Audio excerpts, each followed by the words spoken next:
Good morning students, welcome to vision WBCS। तो आज के तुम्हारे साथे 1 मे 2021 এর কিছু ইম্পর্টেন্ট কারেন্ট অ্যাফেয়ার্স গুলোকে নিয়ে আলোচনা করব, তার সাথে ইম্পর্টেন্ট ফ্যাক্টস এবং স্ট্র্যাটেজি নিয়েও ডিসকাস করব। আর তোমাদেরকে জানিয়ে রাখি, প্রত্যেক দিন সকাল 8টায় কিন্তু ডেইলি কারেন্ট অ্যাফেয়ার্সের ক্লাসটি করানো হচ্ছে।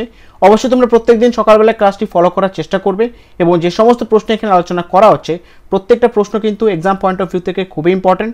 ভালো করে পড়বে, মনে রাখার চেষ্টা করবে এবং নিজেদেরকে একদম আপ টু ডেট রাখবে। ক্লিয়ার?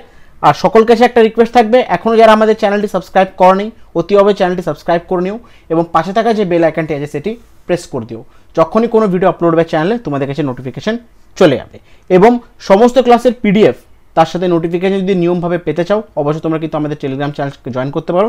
টেলিগ্রাম চ্যানেল লিঙ্ক তোমরা ডেসক্রিপশন বক্সের মধ্যে পেয়ে যাবে। ক্লিয়ার? চলো, তো আজকের প্রথম প্রশ্ন দেখে না কি আছে, what is the rank of India in the Chandler good government index 2021?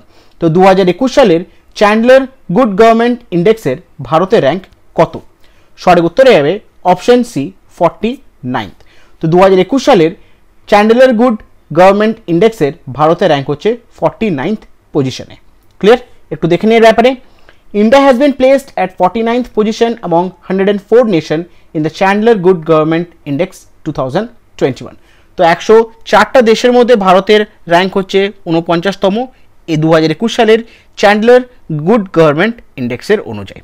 Clear? তো কোন দেশ সব থেকে শীর্ষস্থানটি অর্জন করেছে এই ইন্ডেক্সে? সেটা হচ্ছে ফিনল্যান্ড।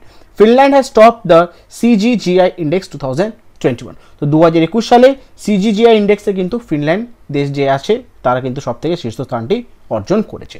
বুঝতে পেরেছ? চলো, পরবর্তী প্রশ্ন এখানে কি আছে, DRDO recently conducted successful maiden test firing of the 5th generation Python 5 missile. The state of art missile is which type of missile? তো কিছুদিন আগে DRDO successfully maiden test fire করলো তাদের 5th জেনারেশন পাইথন মিসাইলটি। তো question এখানে জিজ্ঞেস করেছে এই যে 5th জেনারেশন পাইথন মিসাইলটি এটি কোন ধরনের মিসাইল? তো সঠিক উত্তরে যাবে option A, air to air missile.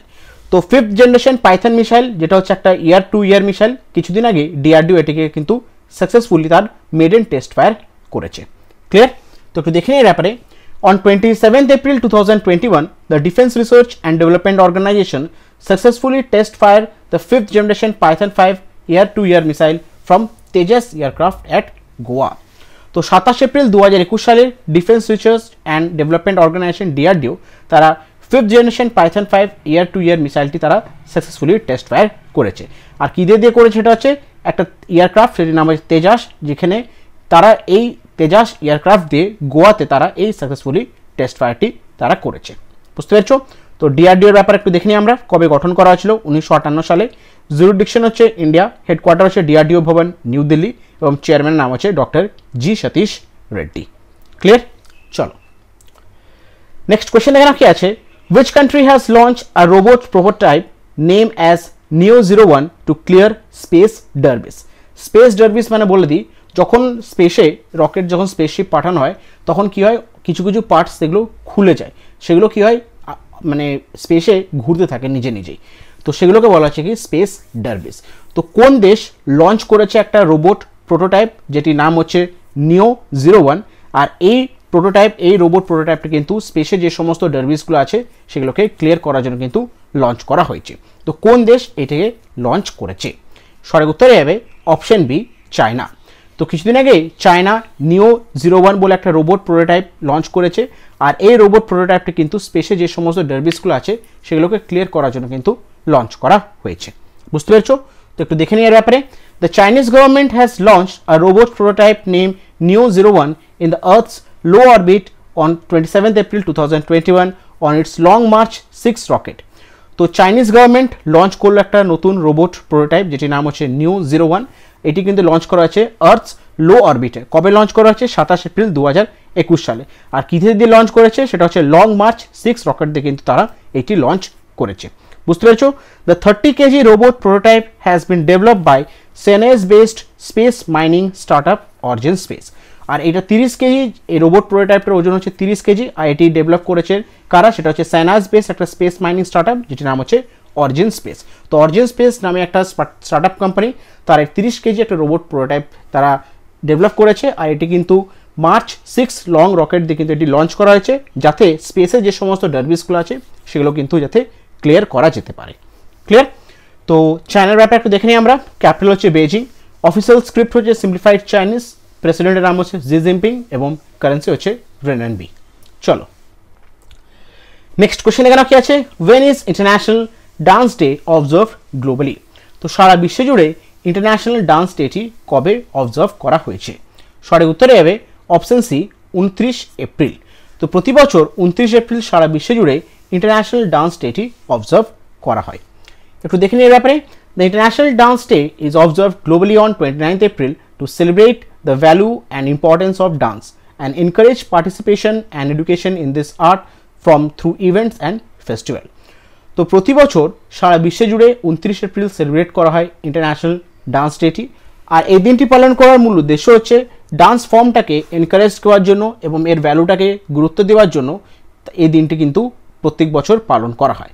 আর তার সাথে বিভিন্ন রকমের ইভেন্টস এবং ফেস্টিভ্যাল দিয়ে যাতে পার্টিসিপেশন এনকারেজ করা যায়, তো সে কারণে কিন্তু প্রত্যেক বছর 29 এপ্রিল ইন্টারন্যাশনাল ডান্স ডেটি অবজার্ভ করা হয় সারা বিশ্বের মধ্যে। ক্লিয়ার? চলো নেক্সট কোশ্চেন এখানে কি আছে, Manoj Das, who has passed away recently, was a renowned author of English and dash.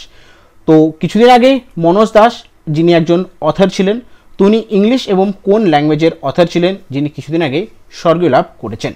সঠিক উত্তরে যাবে অপশন এ উড়িয়া। তো ইংলিশ এবং উড়িয়ার একজন অথর উনি হচ্ছেন মনোজ দাস, উনি কিছুদিন আগে স্বর্গীয় লাভ করেছেন। ক্লিয়ার? তো দেখে নিয়ে ব্যাপারে, eminent Indian educationist, popular columnist and prolific author who wrote in Oriya and English has passed away. He was 87 years old. তো 87 বছরের ভারতের একজন অথর মনোজ দাস, যিনি ভারতের একজন এডুকেশনিস্ট, পপুলার কলুনিস্ট এবং প্রফলিক অথর ছিলেন, যিনি উড়িয়া এবং ইংলিশ ল্যাঙ্গুয়েজ দুটো ল্যাঙ্গুয়েজ উনি লিখতেন। তো উনি 87 বছর বয়স উনি স্বর্গলাভ করেছেন। ক্লিয়ার? নেক্সট কোশ্চেন এখানে কি আছে, IHS Markit has projected the GDP growth rate of India in financial year 2022 at what percent? তো IHS মার্কেট ভারতের জিডিপি গ্রোথ রেটে তারা প্রজেক্ট করেছে 2022 সালের জন্য, সেটি কত শতাংশ? তো সঠিক উত্তরে যাবে অপশন ডি 9.6%। তো লন্ডন বেসড একটা ফাইন্যান্সিয়াল কোম্পানি যেটি নাম হচ্ছে IHS মার্কেট, তারা ভারতের 2022 সালের জিডিপি গ্রোথ রেটে তারা প্রজেক্ট করেছে কত? 9.6%। একটু দেখে নিয়ে ব্যাপারে, London based financial service company IHS Markit has projected the GDP growth rate of Indian economy to grow at 9.6% in the financial year 2022. তো লন্ডন বেসড একটা ফাইন্যান্সিয়াল সার্ভিস কোম্পানি যেটির নাম হচ্ছে IHS Markit, তারা ভারতের 2022 সালের জন্য জিডিপি গ্রোথ রেটটা প্রজেক্ট করেছে কত? সেটা 9.6%। ক্লিয়ার? চলো নেক্সট কোশ্চেন দেখো কি আছে, Amit Banerjee has been recently roped in as a new chairman and managing director of which PSU? তো অমিত ব্যানার্জি কিছুদিন আগেই কোন PSUর নতুন চেয়ারম্যান এবং ম্যানেজিং ডাইরেক্টরের পদে উনি অ্যাপয়েন্ট হয়েছেন? সঠিক উত্তরে যাবে অপশন বি BEML লিমিটেড। তো BEML লিমিটেডের নতুন চেয়ারম্যান এবং ম্যানেজিং ডাইরেক্টরের পদে অ্যাপয়েন্ট হলেন অমিত ব্যানার্জি। একটু দেখে নিয়ে ব্যাপারে, Amit Banerjee has been appointed as a chairman and managing director of BEML Limited, a Miniratna Defense PSU under the Ministry of Defense. তো BEML লিমিটেড হচ্ছে একটা মিনিরত্ন ডিফেন্স PSU, এটি পড়া হচ্ছে মিনিস্ট্রি অফ ডিফেন্সের আন্ডারে। তো সেখানে নতুন চেয়ারম্যান এবং ম্যানেজিং ডাইরেক্টরের পদে অ্যাপয়েন্ট হচ্ছেন Amit Banerjee. Clear? Mister Banerjee will appoint on 26 April 2021 as a public enterprise selection board, the organization responsible for making top level appointments in PSUs. আর অমিত ব্যানার্জি অ্যাপয়েন্ট হয়েছেন কবে? 26 এপ্রিল 2021 সালে। আর তাদেরকে অ্যাপয়েন্ট কে করেছে? সেটা হচ্ছে PESB, সেটা হচ্ছে public enterprise selection board appoint করেছে। আর এই সংস্থাটি কিন্তু টপ লেভেল অ্যাপয়েন্টমেন্ট জন্য কিন্তু তারা এই দায়িত্বটা নিয়ে থাকে। তো PESB কিন্তু অ্যাপয়েন্ট করেছেন অমিত ব্যানার্জিকে অ্যাজ এ MD এবং চেয়ারম্যান হিসাবে BEML লিমিটেডের জন্য। ক্লিয়ার? তো BEML এর ফুল ফর্ম হচ্ছে ভারত আর্থ মুভার লিমিটেড, সেটা হচ্ছে একটা মিনিরত্না কোম্পানি ডিফেন্স মিনিস্ট্রি অফ ডিফেন্সের আন্ডারে। তো একটু দেখে নিয়ে ব্যাপারে, হেডকোয়ার্টার হচ্ছে বেঙ্গালুরু। কবে গঠন করা হয়েছিল? মে মাসে 1964 সালে বেঙ্গালুরুতে, এবং ওনার কে সেটা হচ্ছে ভারত সরকার, গভর্নমেন্ট অফ ইন্ডিয়া। ক্লিয়ার? চলো নেক্সট কোশ্চেন এখানে কি আছে, name the Indian cricket player who has been appointed as the brand ambassador of Japanese sportswear brand ASICS। তো কোন ভারতের ক্রিকেট প্লেয়ারকে জাপানিজ স্পোর্ট প্রাইড ব্র্যান্ড সেটা হচ্ছে ASIS তাদের ব্র্যান্ড অ্যাম্বাসেডর হিসাবে অ্যাপয়েন্ট করেছে? সঠিক উত্তরে যাবে অপশন বি, রবীন্দ্র জাডেজা। তো ভারতের একজন অলরাউন্ডার রবীন্দ্র জাডেজাকে অ্যাপয়েন্ট করা হয়েছে জাপানিজ স্পোর্ট প্রাইড ব্র্যান্ড সেটা হচ্ছে ASIS তাদের ব্র্যান্ড অ্যাম্বাসেডর হিসেবে। একটু দেখে নিয়ে ব্যাপারে, the leading all-rounder of Indian cricket team Ravindra Jadeja has been appointed by the Japanese sportswear brand ASICS as his brand ambassador in India. তো Indian cricket টিমের লিডিং অলরাউন্ডার রবীন্দ্র জাডেজাকে Japanese sportswear brand ASICS তাদের brand ambassador হিসেবে appoint করেছে ভারতের জন্য। Clear? তো জাপানের ব্যাপারে একটু দেখে নিই আমরা। ক্যাপিটাল হচ্ছে টোকিও, ন্যাশনাল ল্যাঙ্গুয়েজ হচ্ছে জাপানিজ, কারেন্সি হচ্ছে জাপানিজ ইয়েন এবং প্রাইম মিনিস্টার নাম হচ্ছে যোশিহিদা সুগা। ক্লিয়ার? চলো নেক্সট কোয়েশ্চেন দেখে নাও কি আছে। Who has been appointed as a new finance secretary in place of Ajay Bhushan Pandey? তো অজয় ভূষণ পান্ডে যিনি ভারতের ফাইন্যান্স সেক্রেটারি ছিলেন, তো ওনার জায়গায় নতুন কাকে অ্যাপয়েন্ট করা হয়েছে? সঠিক উত্তর হবে অপশন ডি, টিভি সোমনাথন। তো টিভি সোমনাথনকে অ্যাপয়েন্ট করা হয়েছে নতুন ফাইন্যান্স সেক্রেটারি হিসাবে, আর উনি কার জায়গায় নিচ্ছেন সেটা হচ্ছে অজয় ভূষণ পান্ডে। তো অজয় ভূষণ পান্ডের জায়গায় কিন্তু এখন নতুন ফাইন্যান্স সেক্রেটারি হিসাবে অ্যাপয়েন্ট করা আছে টিভি সোমনাথনকে। একটু দেখে নিয়ে ব্যাপারে, the appointment committee of the cabinet has approve the appointment of TV Somanathan as the new finance secretary. তো অ্যাপয়েন্টমেন্ট কমিটি, ক্যাবিনেটের অ্যাপয়েন্টমেন্ট কমিটি অ্যাপ্রুভ করলো অ্যাপয়েন্টমেন্টটি টিভি সোমনাথনকে as a new finance secretary হিসাবে। ক্লিয়ার? চলো তো আজকের শেষ প্রশ্ন দেখে না কি আছে। The international jazz day is celebrated every year on which day? তো সারা বিশ্ব জুড়ে ইন্টারন্যাশনাল জ্যাজ ডেটি কবে পালন করা হয়? সঠিক উত্তরে যাবে অপশন সি, 30 এপ্রিল। তো প্রতি বছর 30 এপ্রিল সারা বিশ্ব জুড়ে ইন্টারন্যাশনাল জ্যাজ ডেটি অবজার্ভ করা হয়। একটু দেখে নিয়ে ব্যাপারে, the international jazz day is celebrated on 30th April every year to highlight the importance of jazz and its diplomatic role in uniting people in all corner of the globe.